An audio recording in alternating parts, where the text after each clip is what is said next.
Бәріне сәлем, Қазақстанның жас программистері. Бұл IT Powerlab арнасы. Бүгінгі видеода біз объектті жылжыту скриптін түсіндіреміз. Ал ендеше, кеттік.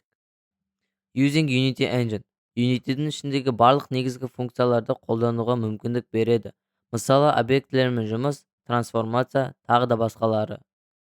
Public class move object monoBehavior. Бұл скриптің аты move object. MonoBehavior Unity скрипттерінің негізгі базасы. Онсыз Unity скрипт оқымайды. Яғни бұл скрипт Unity объектісіне бекітілген кезде жұмыс істейді. Public float speed тең болады 5f. Float ондық сан. Бұл жылдамдық айнымалысы. Объект қаншалықты тез қозғалатынын басқарады. Public болғандықтан Unity инспекторда көрінеді. Оны қолмен өзгерте аласың. Void update. Бұл функция әр фрейм сайын жұмыс жасайды. Секундына 60 рет. Яғни үнемі тексеріп тұрады. Перне басылды ма, жоқ па. Float горизонталь тең input get axis. Пернетақтадан сол жақ оң жақ бағыттағы сигналды алады.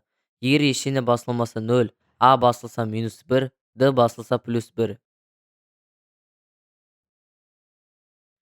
Float vertical тең болады input.get axis. Бұл да солай, бірақ жоғары төмен қозғалыс үшін.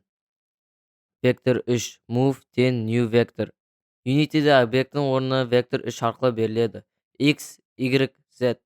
Біз тек X және Z бағытта қозғалтамыз. Y биіктік, ол 0 күйінде тұрады. Transform.translate. Move көбейтілген speed көбейтілген time delta time. Transform translate. Объектіні қозғалтатын команда. Move көбейтілген speed бағытты жылдамдықпен көбейтеді. Time.delta time. Компьютер жылдамдығына тәуелсіз болу үшін. Осымен біз кодты толықтай қарастырдық. Бәрі түсінікті болды деп ойлаймын. Егер Unity'ден сұрақтарыңыз болса, комментария жазып кетіңіздер. Келесі сабақта кездескенше.